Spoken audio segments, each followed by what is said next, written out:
21ஆம் அதிகாரத்தை 1 முதல் 16ஆம் வசனம் வரை நாம் மாறி மாறி வாசிப்போம். மத்தேயு 21ஆம் அதிகாரம் 1 முதல் 16ஆம் வசனம் வரை. பக்கம் 31ஆம் பக்கத்தில் இருக்கும்போது புதிய பாடல். அவர்கள் எருசலேமுக்கு சமீபமாய் சேர்ந்து ஒலிவு மலைக்கு அருகான பெத்பேகு வந்தபோது இயேசுவானவர் சீஷர் 2 பேரை நோக்கி, உங்களுக்கு எதிரே இருக்கிற கிராமத்துக்கு போங்கள். போனவுடனே அங்கே ஒரு கழுதையும் அதனுடைய ஒரு குட்டியும் கட்டியிருக்க காண்பீர்கள். அவைகளை அவருக்கு எதிரே கொண்டு வருவோம். ஒருவன் உங்களுக்கு ஏதாயும் சொன்னால் இவைகள் ஆண்டவருக்கு வேண்டும் என்று சொல்லுங்கள், உடனே அவைகளை அனுப்பி விடுவான் என்று சொல்லி அவர்களை அனுப்பினார். இதோ ராஜா சாந்தகுணம் உள்ளவராய் கழுதை குட்டியாகிய மதியின் மேல் ஏறிக்கொண்டு உன்னிடத்தில் வருகிறார் என்று சீயோன் குமாரத்திற்கு சொல்லுங்கள். தீர்க்கதரிசினால் உரைக்கப்பட்டது நிறைவேறும்படி இதெல்லாம் நடந்தது. சீஷர்கள் போய் இயேசு தங்களுக்கு கட்டளையிட்டபடியே செய்து கழுதையின் குட்டியை கொண்டு வந்து அவைகள் மேல் தங்கள் வஸ்திரங்களை போட்டு அவரை ஏற்றினார்கள். திரளான ஜனங்கள் தங்கள் வஸ்திரங்களை வலையிலே விரித்தார்கள். வேறு சிலர் மரங்களை தரித்து வலையிலே பரப்பினார்கள். முன்னடப்பாக பின்னடப்பாக ஆகிய திரளான ஜனங்கள் தாவீதின் குமாரனுக்கு ஓசன்னா, கர்த்தரின் நாமத்தினாலே வருகிறவர் சோதரிக்கப்பட்டவர், உன்னதத்தில் ஓசன்னா என்று சொல்லி ஆரம்பித்தார்கள். அவர் எருசலேமுக்குள் பிரவேசிக்கையில் நகரத்தார் யாவரும் ஆச்சரியப்பட்டு இவர் யார் என்று விசாரித்தார்கள்.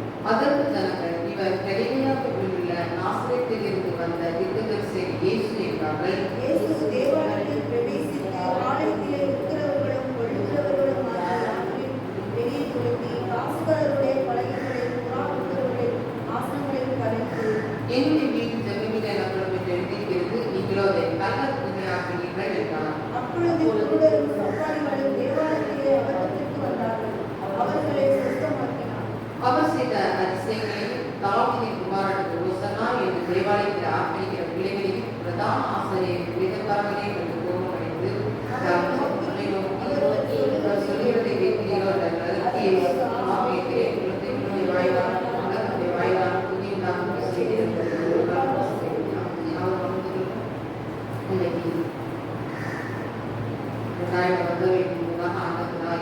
இது போன்ற ஒரு நாளிலே அங்கே கழுதையின் மேலே பவனி வந்தார் சொல்லி நாம் பார்ப்போம். இந்த நாள் திருத்தொலை ஞாயிறு, இந்த நாளை நாம் அனுசரிக்கும்படிக்காக நாம் கூடியிருக்கிறோம்.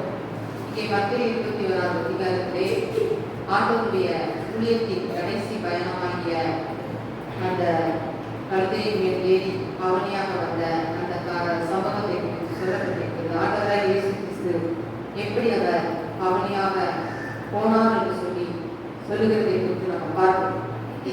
அவர் எப்படி போனார்? அங்கே எருசலேம் மலையிலிருந்து பெத்பேகு வழியாக அவர் நடந்து அங்கே ஒலிவ மலையிலிருந்து இறங்கி பெத்பேகு வழியாக வந்து அவர் என்ன செய்தார்? எருசலேம் ஆலயத்துக்கு அவர் என்ன செய்தார்? கடந்து சென்றார். அப்போ அந்த பெத்பேகுக்கும் அந்த எருசலேம் தேவாலயத்துக்கும் 5 மைல் தூரம் அதிலே ஆண்டவர் நடந்தே சென்றார் என்று சொல்லி நாம் பார்க்கிறோம்.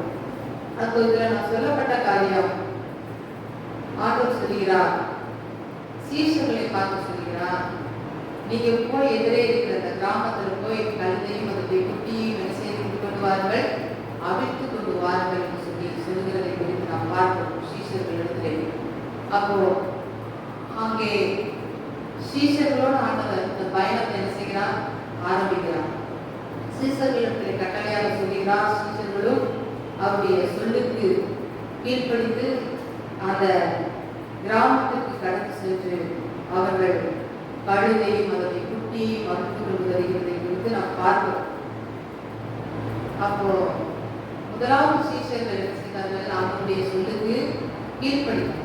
நீங்க போங்க, கழுதையை குட்டியை செய்ய அவிழ்த்து கொண்டு வாருங்கள் சொன்னபோது முதலாவது சீஷர்கள் கீழ்ப்படுத்த அப்படியே செய்தார்கள். இன்றைக்கு நம்முடைய வாழ்க்கையிலே ஆண்டவர் நமக்கு சொல்லுகிற வார்த்தைகளுக்கு கட்டளைகளுக்கு நாம் கீழ்ப்படுகிறவர்களாக என்ன செய்யணும்? இருக்க வேண்டும். நம்முடைய வாழ்க்கையிலே கீழ்ப்படுத்தல் இருக்கும்போது தான் நம்முடைய வாழ்க்கையில் ஜெயத்தை நாம் பார்க்க முடியும், வெற்றியை நாம் பார்க்க முடியும். நம்முடைய வாழ்க்கையிலே கீழ்ப்படுதல் இல்லவே என்றால் தோல்விதான் பார்க்க முடியும். ஆண்டவர் சொல்கிறார், பலியை பார்க்கலும் கீழ்ப்படுதலும் ஆட்டுக்கடாக்களின் இனத்தை பார்க்கலும் செவி கொடுத்ததே உத்தமம் என்று சொல்லி வேதம் சொல்கிறது. அப்போ பலியை பார்க்கலும் கீழ்ப்படுதல் நல்லது என்று சொல்லி வேதம் சொல்கிறது. அங்கே சீஷர்கள் ஆண்டுடைய வார்த்தையை என்ன செய்தார்கள்? கீழ்ப்படுத்தார்கள். இன்றைக்கு அநேக நேரங்களிலே அங்கே ஊழியர்களுக்கு கூட சில நேரங்களிலே சிலரை உற்சாகப்படுத்தும் விதமாக பல காரியங்களை சொல்லுகிறார்கள். சொல்லும்போது அந்த வார்த்தைகளுக்கு நம்ம என்ன செய்ய வேண்டும்? கீழ்ப்படிய வேண்டும். ஜெபிக்க சொன்னா ஜெபிக்கணும், பாட சொன்னா பாடணும், பிரசங்கிக்க சொன்னா பிரசங்கிக்கணும். இந்த கர்த்தருடைய வார்த்தை உங்களை பழக்குவிப்பதற்காக, உங்களை உற்சாகப்படுத்துவதற்காக அப்படிப்பட்ட காரியங்களை ஊழியர்கள் சொல்லுகிறார்கள். அப்போ அங்கே ஆத்மாக்களை ஆதாயம் செய்யும்படிக்காக சீஷர்களிடத்தில் ஆண்டவராகிய இயேசு கிறிஸ்து என்ன செய்கிறார்? கற்றுக் கொடுக்கிறார். இந்த கழுதையை அதை மாத்திரம் அந்த குட்டியும் சேர்த்து கொண்டு வாங்க, எனக்கு வேணும் சொல்லி கேட்கிறார். இன்றைக்கு தேவனுடைய பிள்ளைகளே, தேவனால் தெரிந்து கொள்ளப்பட்ட அபிஷேகம் பண்ணப்பட்ட பிள்ளைகளாக நாம் ஆத்மாக்களை ஆதாயம் பண்ணுகிறவர்களாய் நாம் என்ன செய்ய வேண்டும்? இருக்க வேண்டும். சீஷர்களிடத்தில் ஆண்டவர் கற்றுக் கொடுக்கிறார். இன்றைக்கு மாற்றம் நம்மிடத்தில் அப்படிப்பட்ட காரியங்களை சொல்லுகிறார்.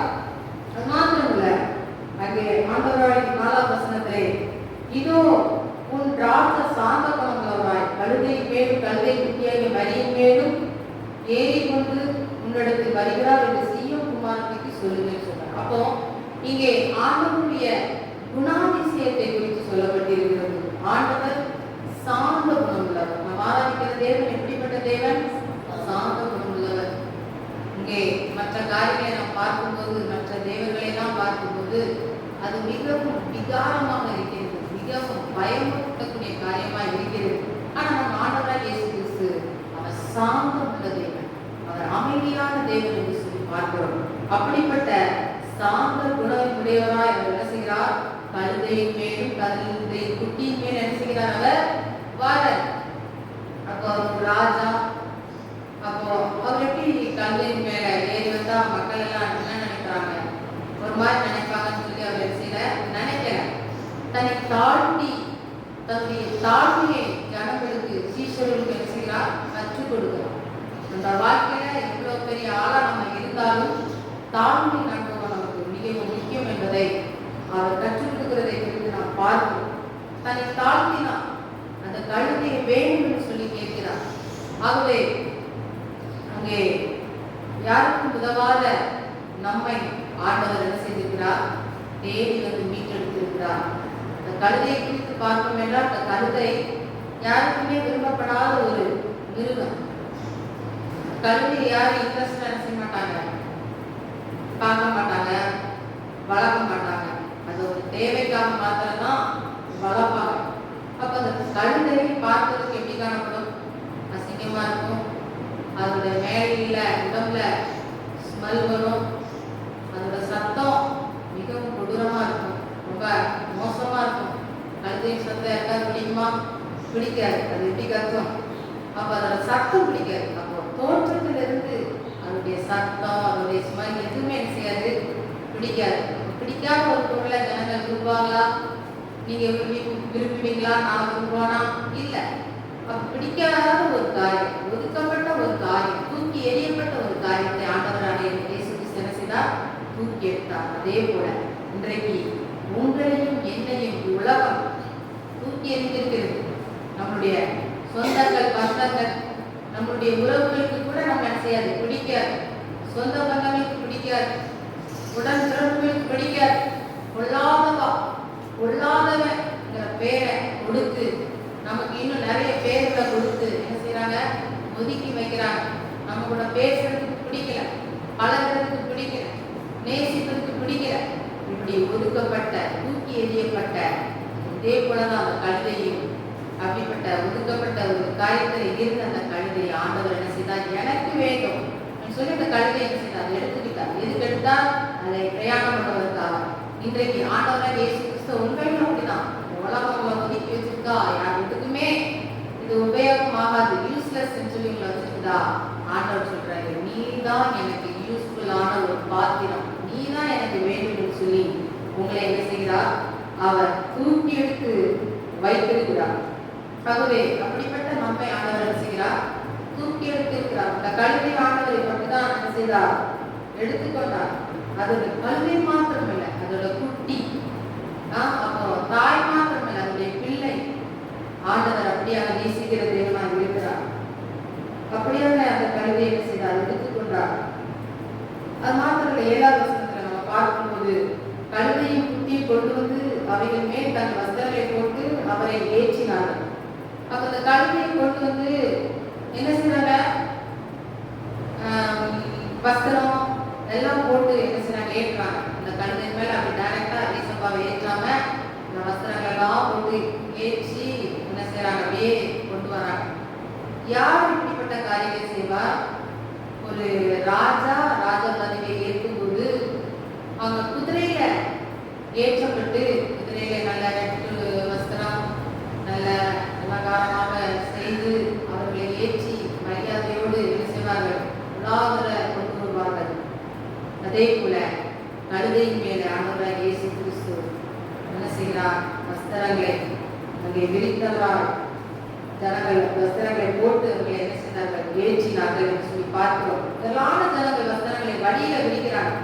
எப்படி ஒரு ராஜா அங்கே ஊர்வலமாய் நகரத்துக்குள்ளே வரும்போது குதிரையின் மேல் இப்படிப்பட்ட அலங்காரங்களை செய்து ராஜ வஸ்திரம் தரித்து விழா வருவானோ, அதே போல ஆண்டவராகிய இயேசு கிறிஸ்துவை கழுதையின் மேலே அப்படியாக வஸ்திரங்களை தரித்து வழியிலே மரக்கிளைகள் வஸ்திரம் எல்லாம் பற்றியும் பரப்பி விரித்து அந்த வழியாக ஆண்டவர் என்ன செய்கிறார்கள்? மிகவும் கனத்துக்குரியவராய் அவர் என்ன செய்கிறாங்க? வழி நடத்தி கொண்டு வராங்க. அவருடைய ஊழியத்தின் கடைசி பயணத்துல அவருக்கு அப்படிப்பட்ட சிறப்பான ஒரு மரியாதை, கனம், வரவேற்பு அதெல்லாம் காணப்பட்டது என்று சொல்லி நம்ம பார்க்கிறோம். 9வது வசனத்துல பார்க்கும்போது முன்ன போறவங்க பின்ன போறவங்க எல்லாரும் என்ன செய்யறாங்க? தாவீதின் குமாரனுக்கு ஓசன்னா என்று சொல்லி என்ன செய்யறாங்க? கர்த்தரின் நாமத்தினால் வருகிறவர் ஸ்தோத்திரிக்கப்பட்டவர், உன்னதத்தில் ஓசன்னா என்று சொல்லி என்ன செய்யறாங்க? ஆர்ப்பரிக்கிறாங்க. முன்னாடி போறவங்க பின்னாடி போறவங்க அப்படிலாம் என்ன செய்யறாங்க? ஆர்ப்பரிக்கிறாங்க. நம்ம பார்க்கிறோம். இப்போ நம்மளுடைய தலைவர்கள், நம்மளுடைய தேசத்தை ஆளுகிற தலைவர்கள் எல்லாம் வரும்போது பயங்கர கூட்டமா இருக்கும். மக்கள் எல்லாம் ரொம்ப சந்தோஷமா சத்தமோட்டு அந்த கோஷங்களை சொல்லி என்ன செய்வார்கள்? சத்தமிடுவார்கள். அதே போல சினிமா நடிகர்கள் வரும்போது அவர்களுடைய ஃபேன்ஸ், அவங்களுடைய ஃபேவரட், அவங்களுடைய நேசிக்கக்கூடிய மக்கள் எல்லாம் என்ன செய்வாங்க? அவர் பின்னாடி போய் அவங்க நாமத்தை சொல்லி என்ன செய்வாங்க? சந்தோஷமா ஆர்ப்பரிப்பாங்க. அதே போல ஆண்டவராகிய இயேசு கிறிஸ்து போகிறார் அப்படிங்கிறது ஜனங்களுக்கு மிகுந்த மகிழ்ச்சி. அப்ப எல்லாரும் சின்ன பிள்ளைங்க பெரியவங்க எல்லாரும் என்ன செய்றாங்க? ஓசனான்னு சொல்லி கர்த்தரை என்ன செய்றாங்க? மகிமை படுத்துறாங்க. அப்போ ஓசனா அப்படின்னா இயேசுவே ரட்சியும் என்று சொல்லி என்கிற அர்த்தம். அப்போ அப்படி இந்த நாமத்தை சொல்லி கர்த்தரை என்ன செய்றாங்க? மகிமைப்படுத்துகிறாங்க. அது மாத்திரமல்ல, அப்புறம் எல்லாரும் 10வது வசனத்திலே ஜனங்கள் எல்லாம் அவர்கள் எஸ்ரேமுக்கு பிரவேசித்து நகரத்தை யாரும் ஆச்சரியப்பட்டு யார் என்று விசாரிக்கிறாங்க. அவரை குறித்து விசாரிக்கிறாங்க. அப்போ அவர் தீர்க்கதரிசி என்று சொல்லி, தீர்க்கதரிசி இயேசு என்று சொல்லி ஜனங்கள் சொல்கிறார்கள். அப்புறம் தெய்வாலயத்துக்கு வந்துட்டாரு. வந்தா அது என்ன காரியம் இருக்குது? தேவனுக்கு பிரியமில்லாத காரியங்கள் நடக்கிறது. இருக்கிறவர்கள் கொள்ளுகிறவர்கள் எல்லாம் இருக்கிறாங்க. அவங்களை எல்லாம் அவர் என்ன செய்கிறார்? துரத்துகிறார், கோபப்படுகிறார். அதை நம்ம பார்க்கும்போது பார்த்தோம், சாந்த குணமுள்ளவராய் 4வது வசனத்துல அவர் குணத்தை குறித்து பார்க்கும்போது ஒரு சாந்த குணமுள்ளவராய் வந்தார் என்று. ஆனா அந்த வசனத்துல நம்ம பார்க்கும்போது அவர் என்ன செய்கிறார்? கோபப்படுகிறார். ஏன் கோபப்படுறாருன்னா ஜனங்கள் அவரை கோபப்படுத்தும்படிக்காக நடந்து கொண்டார்கள். ஆகவே அந்த இடத்திலே அவர் கோபமுடையவராய் அங்கே எல்லா காரியங்களையும் அவர் தகர்த்து போட்டு அவர் சொல்லுகிற காரியம், இது என்னுடைய வீடு, இது ஜப வீடு எனப்படும் எழுதியிருக்கிறது, நீங்கள் அதை அல்லதுமையாக்கினீர்களே என்று சொல்லி அவர் இந்த இடத்துல வேதனையோடு பேசுகிறதை குறித்து பார்க்கிறோம். என்னுடைய பிள்ளைகளே, தேவனுடைய ஆலயம், ஒருவர் தேவனுடைய ஆலயத்தை கெடுத்தா கர்த்தர் அவனை கெடுப்பார். அப்போ நம்முடைய சரீரம் நம்முடைய ஆத்மா தேவனுடைய ஆலயமா இருக்கிறது. இதை நம்ம என்ன செய்யக்கூடாது? கள்ளக்குறையாக்கக்கூடாது. எப்படி கள்ளக்குறை? தேவனுக்கு பிரியமில்லாத காரியங்களை, பாவங்களை நம்ம என்ன செய்யக்கூடாது? செய்யக்கூடாது. அது தேவனுக்கு கோபம் ஊட்டுகிற காரியம். தேவன் கோபப்படுகிறவரா இருக்கிறார். ஆகவே அது பரிசுத்தத்தோடு நம்ம என்ன செய்ய வேண்டும்? பாதுகாத்துக் கொள்ள வேண்டும். அப்போ இது தேவனுடைய வீடாக இருக்கிறது.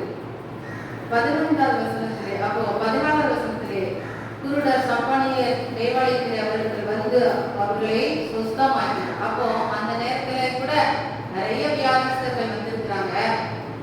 அவங்கள அந்த நேரத்துல அவங்க என்ன செய்யலாம்? சுஸ்தமாக்குறாங்க. பாருங்க, அவங்க ஊழியத்துல தொடக்கம் முதல் கடைசி வர சுகமளிக்கும் வல்லமை அவர் செய்கிறார், பயன்படுத்துகிறார். அநேக ஜனங்களை சுஸ்தப்படுத்துகிறார். அந்த அதிசயங்களை எல்லாம் ஜனங்கள் என்ன செய்யறாங்க? பார்க்கிறாங்க. பார்த்து இன்னும் அதிகமாக உயர்த்துகிறாங்க.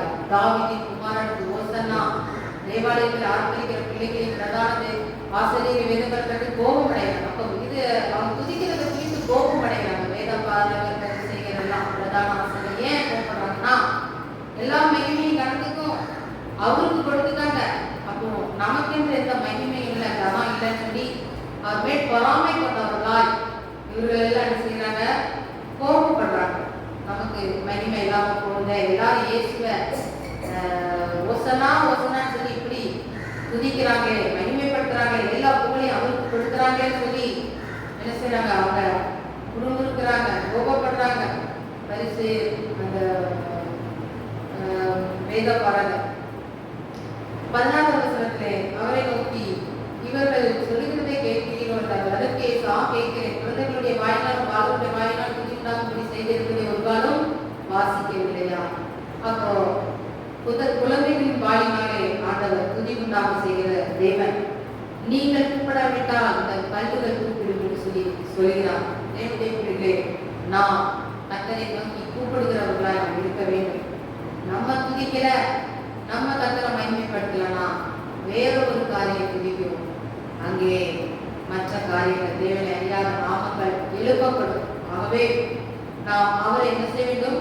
துதிக்க வேண்டும், அவரை நாம் மகிமைப்படுத்த வேண்டும். இந்த காரியத்தை நம்ம பார்க்கும்போது, இயேசு பவனியாக வருகிற இந்த காரியத்தை நம்ம பார்க்கும்போது, அவர்களோடு ஃபர்ஸ்ட் சீஷர்களோடு என்ன செய்கிறார்? ஆண்டவர் அந்த பிரயாணத்தை ஆரம்பிக்கிறார். அவங்க கூட யாரெல்லாம் வராங்க? லாசரு, குஷ்டரோகிகள், சுஸ்தமான விடுதலை பெற்ற ஜனங்கள். இவர் பிரயாணமா போறாரு, இவர் என்ன பண்ண போறாரு, மேல என்ன அதிசயம் செய்ய போறாருன்னு ஆச்சரியமா என்ன செய்யறாங்க? எல்லாரும் பார்ப்பதற்காக ஒரு கூட்ட மக்கள். அது மாத்திரமல்ல, அந்த ரோமர் ஆட்சி கீழுள்ள அந்த ஜனங்கள், இன்னுமாக இயேசுவை நேசிக்கக்கூடிய மக்கள், இன்னுமாக ஆண்டவரை குற்றம் கண்டுபிடிக்கக்கூடிய வேத பாரகர், சதுசேயர், பரிசேயர் என்ன செய்றாங்க? வேற குற்றம் கண்டுபிடிக்கணும் என்று பொறாமப்படுகிற அந்த கூட்டம்.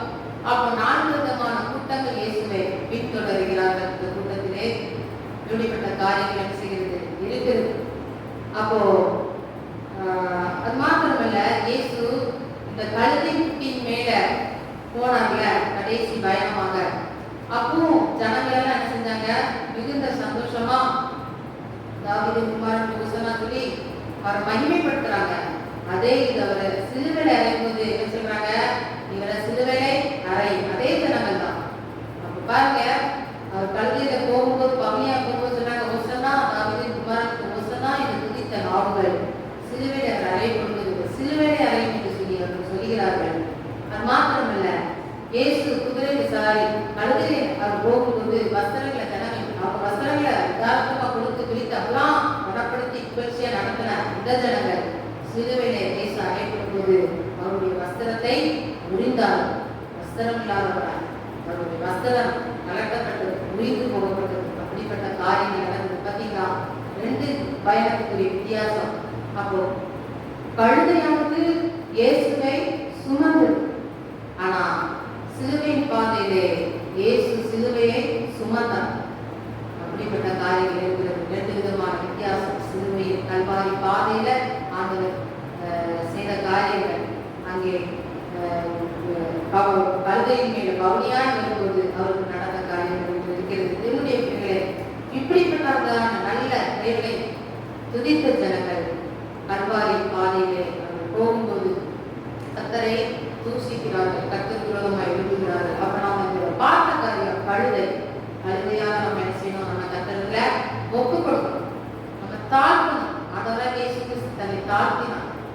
ராஜான்னு சொல்லி பெருமையா இருந்தா கழுதை ஏறி இருக்க மாட்டாரு. அந்த கழுதையை தூக்கி எறியப்பட்ட அந்த கழுதையை, புறக்கணிக்கப்பட்ட அந்த கழுதையை தனக்கு ஒரு வாகனமா எடுத்துக்கொண்டு அதிலே ஏறி அவர் பயணம் செய்தார். இன்றைக்கு எல்லாராலும் தூக்கி எறியப்பட்ட நம்மை நமக்குள்ளே ஆண்டவர் வந்து தங்கி வாசம் பண்ணுவதற்காக விரும்புகிறார். ஆகவே நாம் அவருக்கு நம்மை தாழ்த்தி கொடுப்போம். ஆண்டவரே, என் உள்ளத்திலே வாருமையா, என்னோடு தங்கி இரு, என்னை ஆசீர்வதி, என்னுடைய வாழ்க்கையை வளமாக மாற்றும், என்னை நான் தாழ்த்துகிறேன், தாழ்த்தி என்னை ஒப்பு கொடுக்கிறேன் என்று சொல்லி நாம் ஒப்பு கொடுக்க வேண்டும். அது மாத்திரமல்ல, கர்த்தரை நாம் எப்பொழுதும் என்ன செய்ய வேண்டும்? துதிக்க வேண்டும்.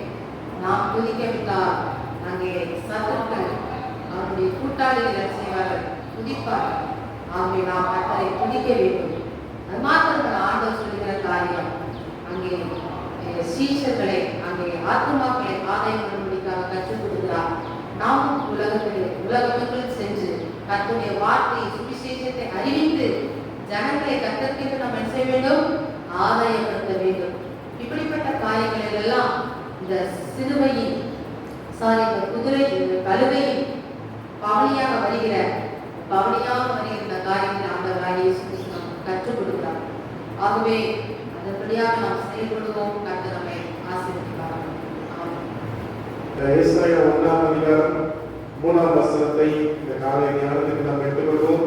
ஏசாயா 1ஆம் அதிகாரம் 3ஆம் வசனம், பக்கம் 76 பழைய பாட்டு வாசிக்கலாம். ஆடு தன் எஜமானையும் கழுதை தன் ஆண்டவனின் முன்னணியையும் அறியும். இஸ்ரவேலோ அறிவில்லாமலும் என் ஜனம் உணர்வில்லாமல் இருக்கிறது. எல்லாம் சேர்ந்து முறை வாசிப்போம். மாடு தன் எஜமானையும் கழுதை தன் ஆண்டவனின் முன்னணியையும் அறியும். இஸ்ரவேலோ அறிவில்லாமலும் என் ஜனம் உணர்வில்லாமல் இருக்கிறது என்கிறார். மாடு தன் எஜமானையும் கழுதை தன் முன்னணியையும் அறியும். இஸ்ரவேலோ அறிவில்லாமலும் என் ஜனம் உணர்வில்லாமலும் இருக்கிறது என்கிறார். மாடு தன் எஜமானையும் கழுதை தன் ஆண்டவனின் முன்னணியையும் அறியும். இஸ்ரவேலோ அறிவில்லாமலும் என் ஜனம் உணர்வில்லாமலும் இருக்கிறது என்கிறார். அல்லேலூயா, அல்லேலூயா. ஆமென். இயேசு கிறிஸ்து பவனியாக வந்தபோது நாம் எதை பார்க்கிறோம் என்றால், ஜனங்கள் ஆண்டவர் தங்களுக்கு செய்த நன்மைகளுக்காக அவருக்கு நன்றி உள்ளவர்களாக காணப்பட்டார்கள். அல்லேலூயா, அல்லேலூயா. இன்னைக்கு மகிமையான தேவ பிள்ளைகளே, நாம் ஆண்டவருக்கு நன்றி உள்ளவர்களாக இருக்க வேண்டும். இந்த உலகத்திலே நாம் வாழ்வது, இந்த உலகத்திலே நாம் ஜீவிப்பது, இந்த உலகத்திலே நாம் சுவாசிப்பது, இந்த உலகத்திலே நாம் இருப்பது எல்லாம் ஆண்டவருடைய கிருபையாக இருக்கிறது. அல்லேலூயா, அல்லேலூயா. ஆண்டவருடைய கிருபை ஒரு நிமிஷம் நம்முடைய வாழ்க்கையில இல்லாவிட்டால் நம்முடைய வாழ்க்கை முடிந்து போயிருக்கும். அல்லேலூயா. நம்மை சுற்றிலும் எத்தனையோ பிரச்சனைகள், நம்மை சுற்றிலும் எத்தனையோ போராட்டங்கள், நம்மை சுற்றிலும் எத்தனையோ நெருக்கங்கள், ஆனாலும் அருமையான தேவ பிள்ளைகளே, ஆண்டவர் நமக்கு நல்லவராக இருக்கிறார். அல்லேலூயா, அல்லேலூயா. எரேமியா 8 சொல்கிறது, ஆகாயத்தில் நாளை முதலாய் தன் வேலையை அறியும், காட்டுக்குள்ளாவும் கொக்கும் தகைகளால் புரியும், நாங்கள் வரத்தக்க காலத்தை அறியும், என் ஜனங்களோ கர்த்தரின் நியாயத்தை அறியார்கள் என்று கர்த்தர் உரைக்கிறார். அல்லேலூயா. ஏசாயா 44:18 சொல்லப்படுகிறது, அறியாமலும் உணராமலும் இருக்கிறார்கள், காணக்கூடாதபடிக்கு அவருடைய கண்களும் உணரக்கூடாதபடிக்கு அவருடைய இருதயம் அடைக்கப்பட்டிருக்கிறது என்று சொல்லப்பட்டிருக்கிறது. அல்லேலூயா, அல்லேலூயா.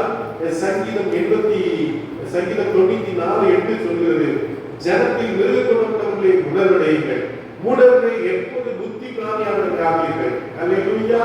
நீதிபதிகள் 6:6 சொல்கிறது, சோம்பேறியை நீ எருக்கிடத்தில் போய் அதன் வழிகளை கற்றுக்கொள், ஞானத்தை கற்றுக்கொள். அல்லேலூயா, அல்லேலூயா. அப்ப அருமையான தெய்வ பிள்ளைகளே, நாம் நம்முடைய வாழ்க்கையிலே கொஞ்ச காலங்கள் நமக்கு இருக்கிறது, நாம் ஒரு சோம்பேறியாய், நம்ம உணர்வற்ற மக்களாய் காணப்படக்கூடாது. அல்லேலூயா. நாம் சுறுசுறுப்புள்ளவர்களாய் காணப்பட வேண்டும். எப்போதும் தேவனை துதிக்கிறவர்களாய், எப்போதும் தேவனை ஆராதிக்கிற ஒரு ஜனமாய் நாம் காணப்பட வேண்டும். அல்லேலூயா சொல்லுங்க. அல்லேலூயா.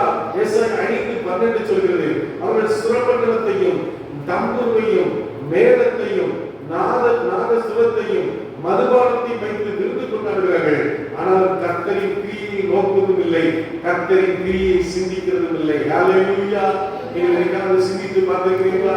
ஆண்டவர் என்னை எப்படியாய் நடத்துகிறார், ஆண்டவர் எனக்கு எப்படிலாம் அற்புதம் செய்கிறார், என்னுடைய வாழ்க்கை ஒரு காலத்தில் எப்படி இருந்தது, நீ கர்த்தர் இவ்வளவு அதிசயமா என்னை நடத்துகிறார் என்று நாம் சிந்தித்து பார்க்கிறோமா? அல்லேலூயா, அல்லேலூயா, அல்லேலூயா. அருமையான தேவ பிள்ளைகளே, நாம் உணர்வுள்ளவர்களாக இருக்க வேண்டும். அல்லேலூயா. இங்கே எரேமியா 10:14 சொல்கிறது, மனுஷன் அனைவரும் அறிவில்லாமல் மிருக குணம் உள்ளவர்களானார்கள். தட்டார் அனைவரும் வார்ப்பித்த சிறுவங்களாலே வெட்டி போகிறார்கள். அவர்கள் வார்ப்பித்த விக்கிரகம் பொய்யே, அவர்களின் ஆவி இல்லை. அல்லேலூயா. ஜனங்கள் பாருங்கள், ஆண்டவர் அறியாதவர்கள், ஆண்டவர் இல்லாதவர்களை நாடி ஓடுகிறார்கள். அவருடைய வாழ்க்கையிலே அநேக வேதனைகள், அநேக கண்ணீர்கள் வந்தாலும் அந்த காரியங்களே அவர்கள் நோக்கிக் கொண்டிருக்கிறார்கள். அல்லேலூயா. மத்தேயு 13:19 சொல்கிறது, ஒரு ராஜ்யத்தின் வசனத்தை கேட்கும் உணர்வில்லாதிருக்கும் போது பொல்லாங்கன் வந்து அவன் இருதயத்தில் விதைக்கப்பட்டதை என்ன செய்கிறான்? மறித்துக் கொள்கிறான். அவன் வழியருகே விதைக்கப்பட்டார். அல்லேலூயா. இயேசு கிறிஸ்து ஓமையை சொன்னார். ஒரு விவசாயி ஒருவர் என்ன செய்தார்? அவன் விதைகளை எடுத்துக்கொண்டு விதைக்கும்படியாய் சொன்னான். சென்றான். அவன் சென்ற போது சில விதைகள் என்ன செய்து? வழியருகே விழுந்தது. சில விதைகள் முட்செடிகளிலே விழுந்தது. சில விதைகள் கற்பாறைகளிலே விழுந்தது. சில விதைகள் எங்கே விழுந்தது? நல்ல நிலத்திலே விழுந்தது. அல்லேலூயா சொல்லுங்க. அல்லேலூயா. அல்லேலூயா. உணர்வில்லாத இருக்கும் போது, ஆண்டவரை குறித்த பாரம் இல்லாத இருக்கும் போது அந்த விதைகள் எப்படி மாறுகிறது? அது வழியருகே விதைக்கப்பட்ட விதையை போல மாறுகிறது. அல்லேலூயா. வழியருகே ஒரு விதை விதைக்கப்பட்டால் என்ன ஆகும்? அந்த இடத்துல வண்டி வரும்போது, கார் வரும்போது, ஜனங்கள் நடக்கும்போது அந்த விதை அமுங்கி போய்விடும். அல்லேலூயா. அப்போ ஆண்டவர் விரும்புகிற காரியம் நம் நல்ல நிலத்திலே விதைக்கப்பட்டு 30, 60, 100 பலன் கொடுக்கிறவர்களாய் எல்லா காரியங்களையும் கர்த்தரை ஸ்தோத்திரப்படுங்க. அல்லேலூயா. அல்லேலூயா. வேதம் சொல்கிறது, ரோமர் 1:28 தேவனை அறிவை பற்றிக் கொண்டிருக்க அவர்களுக்கு மனதில்லாதபடியினால் தகாதவைகளை செய்ய தேவன் அவர்கள் என்ன செய்தார்? சிந்தைக்கு ஒப்புக் கொடுத்தார். ஒரு அல்லேலூயா சொல்லுங்க. அவன் தேவனை அறிகிற அறிவு. தேவனை எப்படி தேடலாம்? தாவீதுடைய வாழ்க்கையிலே அவன் ராத்திரி எழுப்புகிறான், காலையில எழுப்புகிறான். தேவனே, நீர் என்னுடைய தேவன், அதிகாலமே உம்மை தேடுவேன். வறண்டதும் விடாய்த்ததும் தண்ணீர் அற்றதுமான நிலத்திலே என் ஆத்துமா பேர் எப்படி இருக்கிறது? தாகமா இருக்கிறது. அல்லேலூயா சொல்லுங்க. சங்கீதம் 42 சொல்கிறார், மாண்ட நீரோடை வாஞ்சிப்பது போல என் ஆத்துமா உண்மையிலே எப்படி இருக்கிறது? தாகமா இருக்கிறது. அல்லேலூயா சொல்லுங்க. அப்ப அல்லேலூயா தேவனுக்கு நம்ம ஆண்டவர் மேல தாகமா இருக்கிறோமா? ஆண்டவர் மேல வாஞ்சியா இருக்கிறோமா?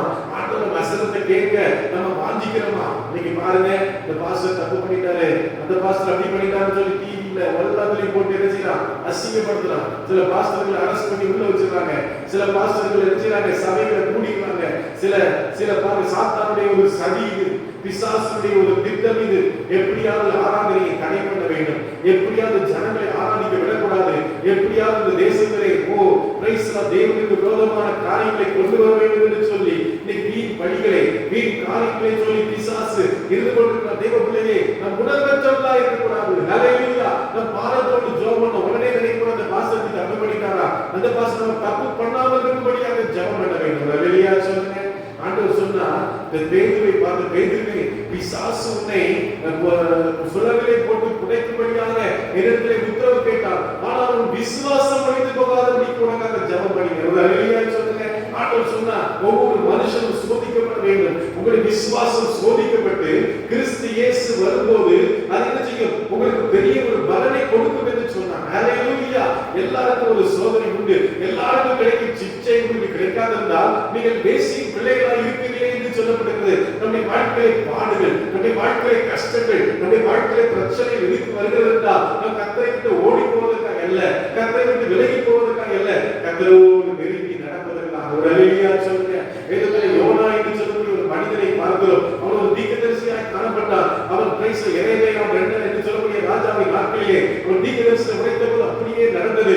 அப்படியாக ராஜ சமூகத்தில் இருந்து தீர்க்கதரிசனம் உரைக்கிறவனாய் காணப்பட்டார். கர்த்தர் உரைத்தான் சொன்னார், நினிவேக்கு போ என்று சொன்னார். நினிவேயின் ஜனங்கள் கொடிய ஜனங்களாய் காணப்பட்டார்கள். மனுஷரை கொன்று குவிக்கிறவர்களாய் காணப்பட்டார்கள். அவர்கள் சத்தியத்தை விட்டு விலகி துன்மார்க்கமாய் ஜீவிக்கிற மக்களாய் இருந்தார்கள். அவர் சொன்னார், ஆண்டவரே, வேற எங்கேயாவது போச்சுன்னா நான் போய்விடும்பா, அந்த அசீரியா தேசத்துக்கு மட்டும் நான் போக மாட்டேன். அந்த பிரைஸ்லா அங்க இருந்து தான் பிரைஸ் நாகமான் குஷ்டரோகி வந்தான். நாகமான் வந்து பிரைஸ்லா எலிசாவிடத்திலே சுகத்தை பெற்றுக்கொண்டு போனான். ஆனா நான் அந்த தேசத்துக்கு போக மாட்டேன்பான்னு சொன்னான். ஆண்டவர் சொன்னார், நீ அங்கதான் போக வேண்டும் என்று சொன்னார். ஒரு அல்லேலூயா சொல்லுங்க.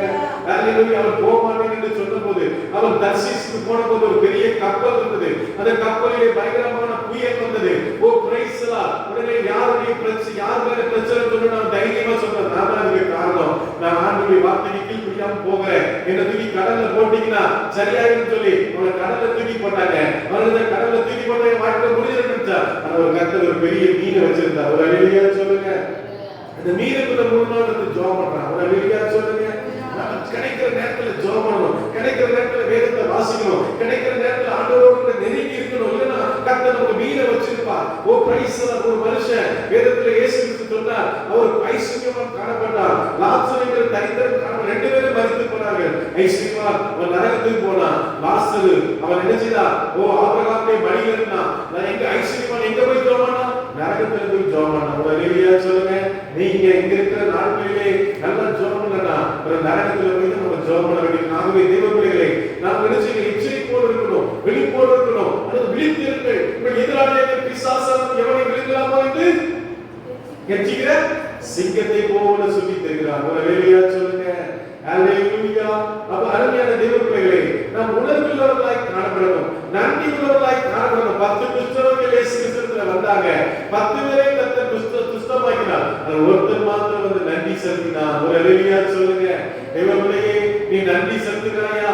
ஒவ்வொரு நிமிடத்துக்காக, ஒவ்வொரு வேலைக்காக, ஒவ்வொரு பிரயாணத்துக்காக, கர்த்தருடைய வாழ்க்கையில் சேர்க்கிற அற்புதத்துக்காக நீ ஆண்டவருக்கு நன்றி செலுத்துகிறாயா? எல்லா காரியங்களையும் கர்த்தரை ஸ்தோத்திரம் பண்ணுங்க.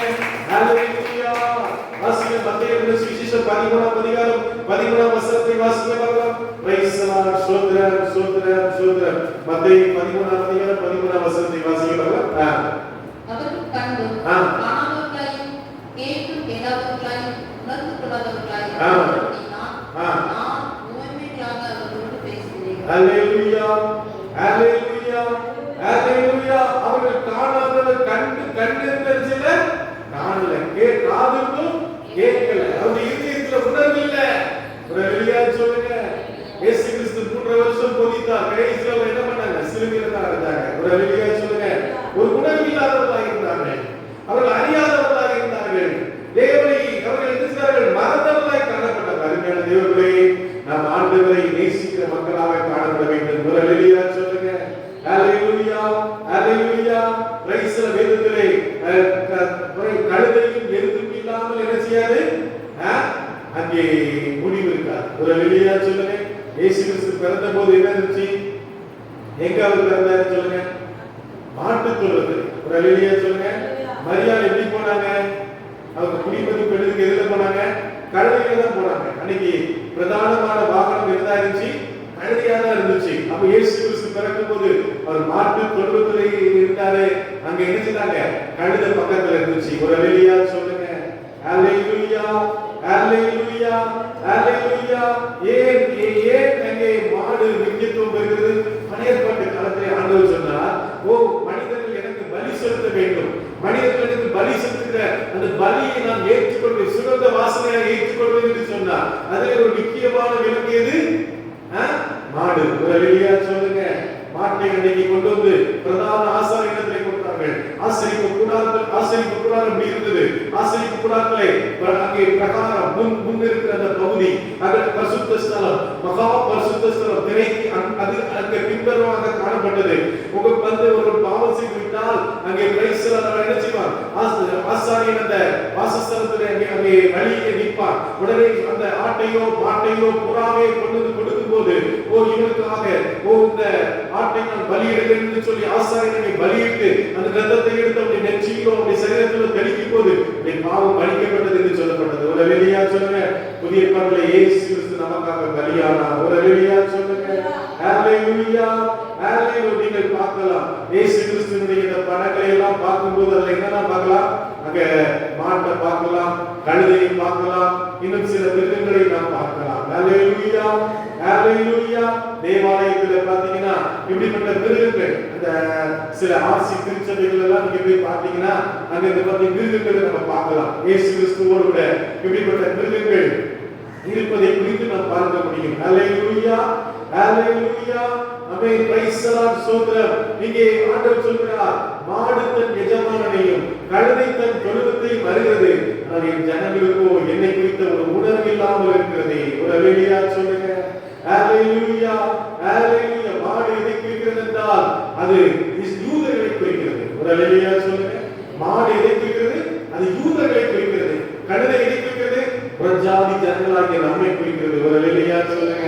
ஹalleluya. அந்த யூத ஜனங்களுக்காக இயேசு கிறிஸ்து இந்த உலகத்திலே வந்தார். யூதேயா தேசத்திலே அவர் பிறந்தார். பெத்லகேம் என்கிற இடத்திலே அவர் பிறந்தார். அங்கே ஒரு மாட்டு தொழுவத்திலே பிறந்தார். நாசரேத் ஊரிலே அவர் நடந்தார். Price the Lord. ஸ்தோத்திரம். அவர் என்ன செய்தார்? 12 வயதாக இருக்கும்போது தேவாலயத்திலே போய் பிரசங்கம் பண்ணினார். ஓ பிரைஸ் தி லார்ட். அப்படிப்பட்ட ஒரு வல்லமை மிக்கவராய் அப்போ கிருபை உள்ளவராக கடந்து வந்தார். ஒரு அல்லேலூயா சொல்லுங்க. வேதத்திலே ஞானத்திலும் வளத்திலும் மனுஷ தயவிலும் தேவ கிருபையிலும் நாளுக்கு நாள் விருத்தி அடைந்தார். எல்லா காரியங்களையும் தட்டி கர்த்தரை ஸ்தோத்திரம் பண்ணுங்க. இன்னைக்கு நமக்கு என்ன தேவை? ஞானம். ஓ மனுஷனுடைய தயவு, தேவ கிருபை. ஓ பிரைஸ் தி லார்ட். இது நமக்கு வளர்த்தி நமக்கு தேவையாக இருக்கிறது. ஒரு தேவ பிள்ளை ஒரு குழந்தையை போல நாம் காணப்படக்கூடாது. நம்ம என்னைக்கு வந்தோமோ அப்படியே இருக்கக்கூடாது. நாம் வளர்கிறவர்களாக காணப்பட வேண்டும். ஆண்டவருடைய வசனத்திலே, ஆண்டவருடைய வார்த்தையிலே, ஓ அபிஷேகத்திலே நாம் வளர்கிறவர்களாக காணப்பட வேண்டும். அல்லேலூயா சொல்லுங்க. ஹalleluya. ஹalleluya. இயேசு கிறிஸ்து பிறக்கும்போது சில்க் ரோடு, நீங்க இங்கிலீஷ் லிட்டரேச்சர் படிச்சா தெரியும். அதுல சில்க் ரோடு வழியா அடிச்சாங்க. அந்த 3 சாஸ்திரிகள் வந்தாங்க. அவங்க அதுல ஒருத்தர் பேர் என்ன பேருன்னா அம்ப்ரோக்கியா. அவன் பேர் என்ன பேரு? அம்ப்ரோக்கியா. அவன் எங்க இருந்து வந்தானா? அவன் பாருங்க, அவன் ஒரு பிரைஸ் லார்ட். அவன் எதுல இருந்து வந்தானா பாத்தீங்கன்னா அவரு ஆப்பிரிக்கா தேசத்துல இருந்து வந்திருக்கிறார். ஹalleluya. ஹalleluya. காஸ்டர், அவர் காஸ்டர். காஸ்டர் என்று சொல்லக்கூடிய அந்த ராஜா ஆப்பிரிக்க தேசத்துல அவர் யானையில வந்தார். எதுல வந்தாரு? யானையில இயேசுவை பார்த்து வந்திருக்கிறார். ஆசியாவில இருந்து வந்த பால்தாசர் என்று சொல்லக்கூடியவர் எதுல வந்தார்னா ஒட்டகத்தின் மேலே வந்தார். எது மேல வந்தாரு? ஒட்டகத்தின் மேலே வந்தார். ஐரோப்பாவை சேர்ந்த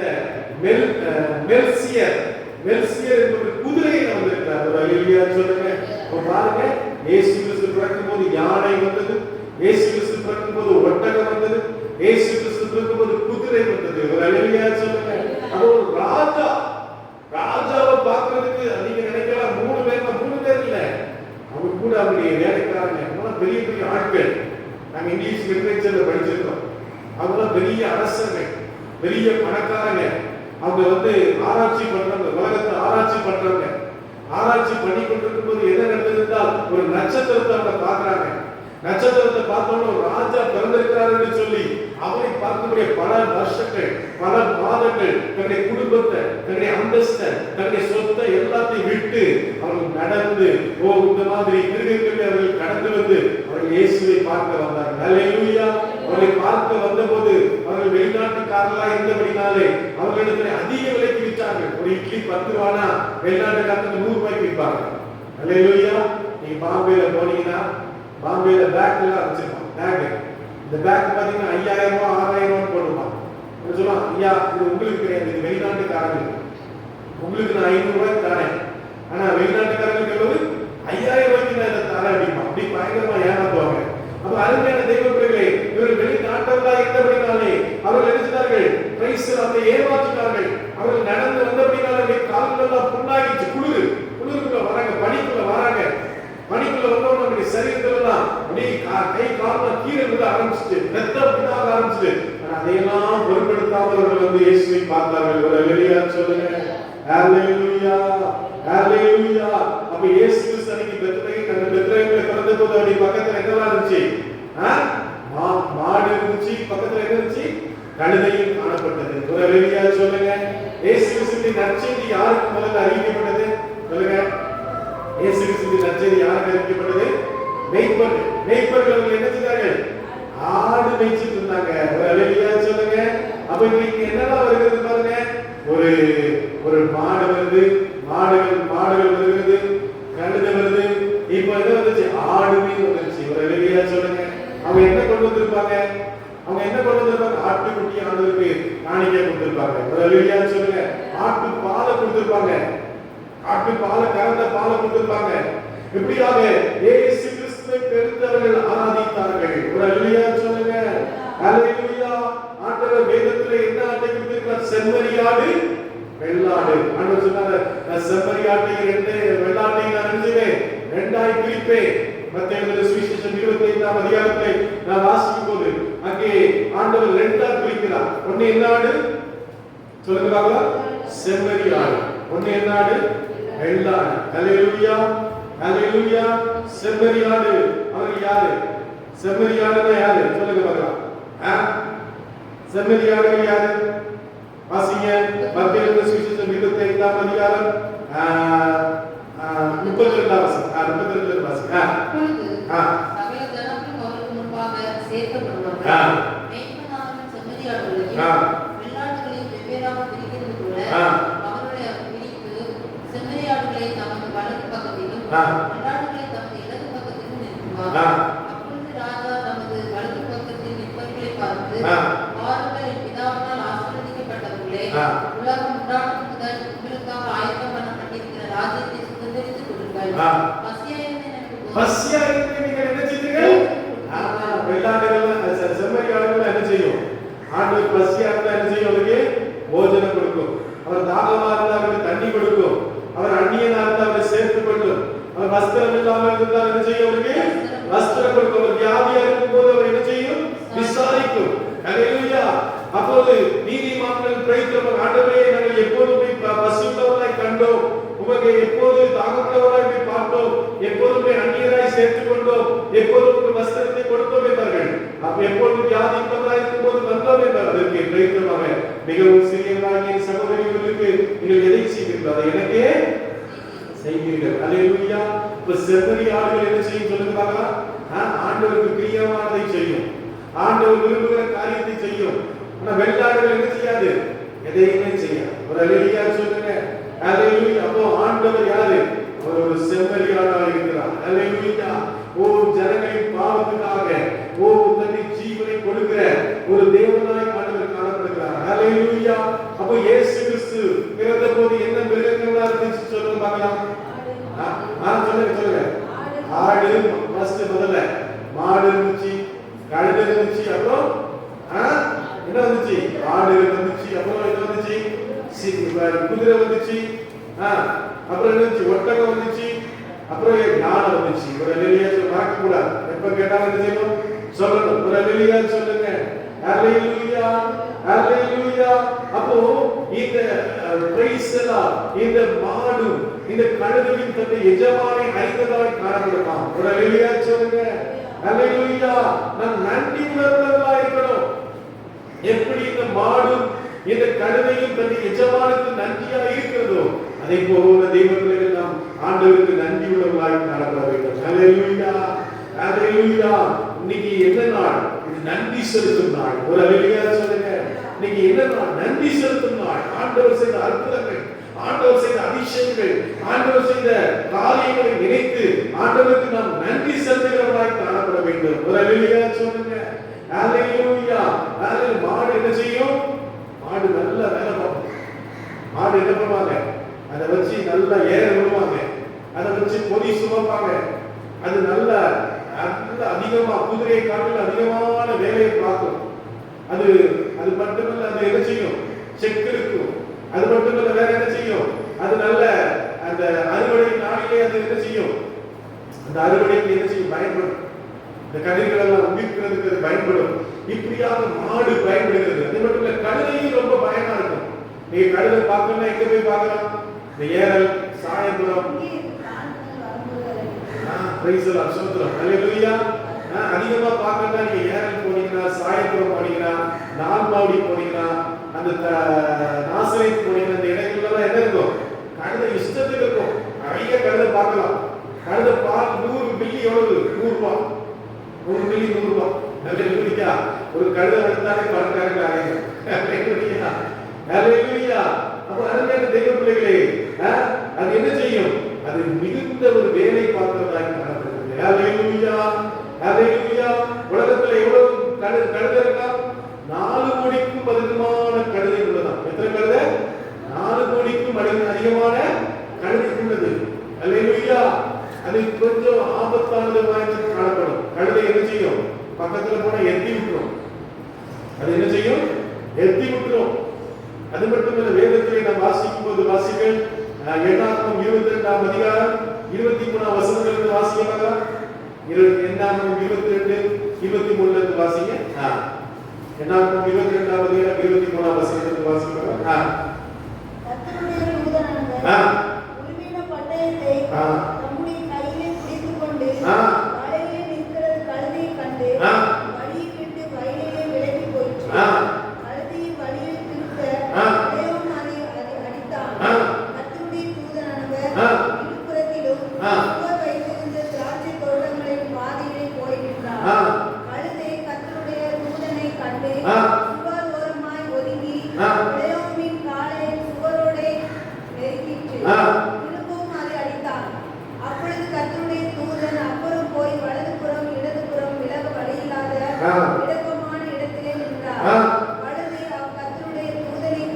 பிழையாமின் கீழ் படுத்துக் கொண்டது. ஆ. பிழையாம் கோபம் உண்டவனாகி கழுதை தடியினால் அடித்தான். ஆ.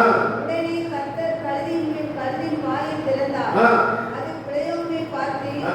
நீர் என்னை இப்பொழுது 3 தரம் அடிக்கும்படி ஆ. நான் உமக்கு என்ன செய்தேன் என்றது. ஹalleluya.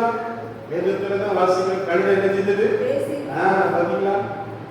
கழுதை பேசுற கழுதை. ஹalleluya. இந்த பேசுற கழுதை யாரு? நீங்களும் நானும் தான். ஹalleluya சொல்லுங்க. ஆண்டவருக்காக பேசும்படியாக கர்த்தர் நம்மை வைத்திருக்கிறார். ஆண்டவருக்காக ஆண்டவருடைய சுவிசேஷத்தை அறிவிக்கும்படியாக, ஆண்டவருடைய அன்பை அறிவிக்கும்படியாக தேவன் நம்மை வைத்திருக்கிறார். ஒரு ஹalleluya சொல்லுங்க. ஹalleluya. ஹalleluya. Praise the Lord. ஆண்டவர் சொல்கிறார், எருது தன் எஜமானரை அறியும், கழுதை தன் எஜமானரை குரலை அறியும், ஆனால் என்னுடைய ஜனம் இருக்கிறது அறிவில்லாமல் இருக்கிறதே என்று சொல்கிறார். ஒரு ஹalleluya சொல்லுங்க. அல்லேலூயா. பிழையாம் என்று சொல்லக்கூடிய ஒரு அப்சலோம் என்று சொல்லக்கூடிய ஒரு மனிதன், தாவீதுடைய மகன். 2 சாமுவேல் 18ஆம் அதிகாரத்தை வாசிக்கிறோம். அவன் கோவேயின் கழுதை மேல் ஏறி வருகிறான். தன் தகப்பனுக்கு விரோதமாய், தன்னை பெற்ற தகப்பனுக்கு விரோதமாய் எழுதி அவனை கொலை செய்யும்படியாய் வந்தபோது அவனுடைய முடி அந்த கோவில் கழுதை வரும்போது அங்கே இருக்கிற அது என்ன மரம், கருவேல மரத்திலே மாட்டிக்கொண்டு அவன் நின்று கொண்டிருக்கும்போது யோவாப் என்ன பண்ணுகிறான்? அவனை அந்த ஈட்டி வச்சு குத்தி கொண்டுதான். நம்ம அருமையான தெய்வ பிள்ளைகளே, இன்றைக்கு நம் ஆண்டவருக்கு விரோதமாய் நிற்க கூடாது, நம்முடைய சொந்தக்காரர்களுக்கு விரோதமாய் நிற்க கூடாது, நம்முடைய உறவினருக்கு விரோதமாய் நிற்க கூடாது. ஜெபம் பண்ணணும். ஆண்டவர் எல்லாவற்றுக்காக நீங்கள் நினைச்சீங்க ஸ்தோத்திரம் பண்ணுங்கள் என்று சொன்னார். ஒரு ஹalleluya சொல்லுங்க. ஹalleluya. வேதத்திலே மூன்று நபர்கள் கழுதையிலே வந்தார்கள். ஒன்று பிழையாம். ஹalleluya. 2 யாரு? இந்த அப்சலோம். 3வது இயேசு கிறிஸ்து கழுதையிலே அவர் கடந்து வந்தார். ஒரு ஹalleluya சொல்லுங்க. அவர் கழுதையிலே எதற்காக கடந்து வந்தார்? அவர் தன்னை தாழ்த்தினார். அவருக்கு குதிரையில வர்றதுக்கு பணம் இல்லை. குதிரையில வரதா நிறைய பணம் செலுத்தணும். கழுதைன்னா இஷ்டத்துக்கு இஸ்ரவேல் தேசம் முழுசு நின்றுச்சு. அதுக்கு பேர் கோவேறு கழுதை, சாதாரண கழுதை இல்லை. அது வந்து குதிரைக்கும் கழுதைக்கும் இடைப்பட்டது. அது நல்ல பொதி சுமக்கிறதாய் காணப்படும்.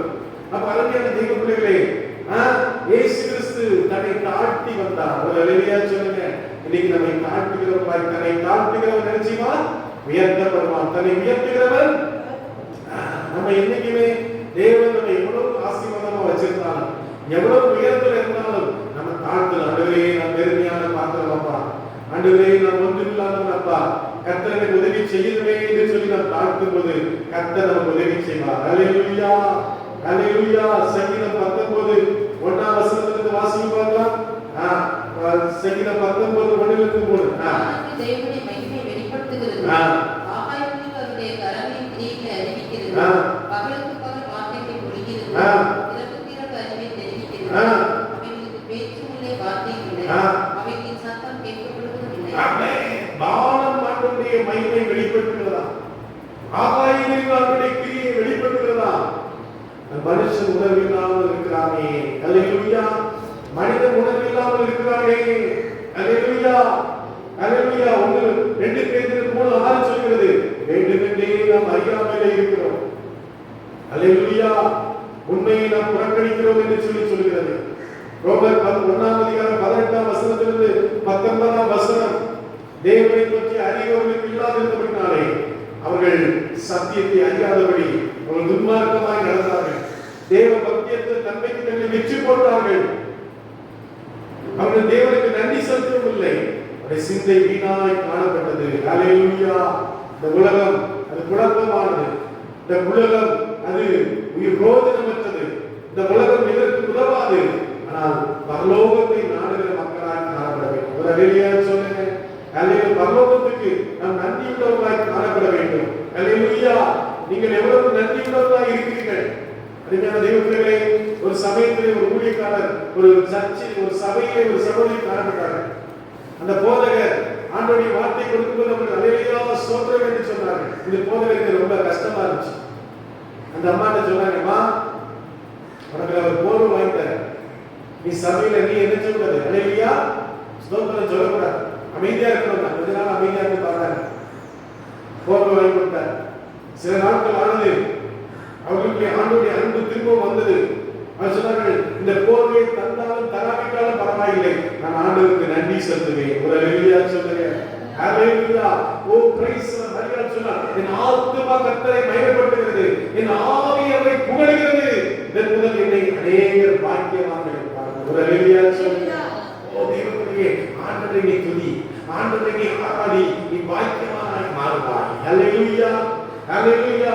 நீ ஆசீர்வாதமாய் மாறுவாய். நீ ஆண்டவர், நீ நன்றிக்காதவராய் இருக்காதே. ஆண்டவருக்கு என்ன செஞ்சிட்டாரே, நான் ஆண்டவரை ஆராதித்து போறேனே, ஆண்டவரை ஆராதிக்கிறேனே, எனக்கு ஒன்று நடக்கவே என்று சொல்லிடாதபடி நீ நன்றியா இருக்கும்போது, இந்த எருதை போல, இந்த கழுதை போல நீ நன்றியா இருக்கும்போது உனக்கு முன்பாக அங்கே என்ன செய்யும், வஸ்திரங்கள் விரிக்கப்படும். உனக்கு முன்பாக பிரைஸ் தி லார்ட் ஸ்தோத்திரம். உனக்கு முன்பாக ஜனங்கள் ஓ இயேசு கிறிஸ்துவை முன்னே ஏற்றி உன்னை ஹalleluya புகழ்ச்சிகள், உன்னை இயேசு தாவீது குமாரனுக்கு ஹோசன்னா என்று சொல்லி அன்னைக்கு புகழ்ந்தது போல இயேசு கிறிஸ்துவுக்கு புகழ்ச்சிகள் உண்டாகும். இயேசு கிறிஸ்துவுக்கு மகிமை உண்டாகும். ஆகவே ஆண்டவருக்கு கன மகிமை சொல்றதை நீ செலுத்தும் போது கர்த்தர் வைத்திருக்கிறார். ஹalleluya. ஹalleluya. கண்களை மூடி நாம் ஜெபிப்போம். வேதம் சொல்கிறது, மாடு தன் எஜமானையும் கழுதை தன் முன்னணியை அணிந்து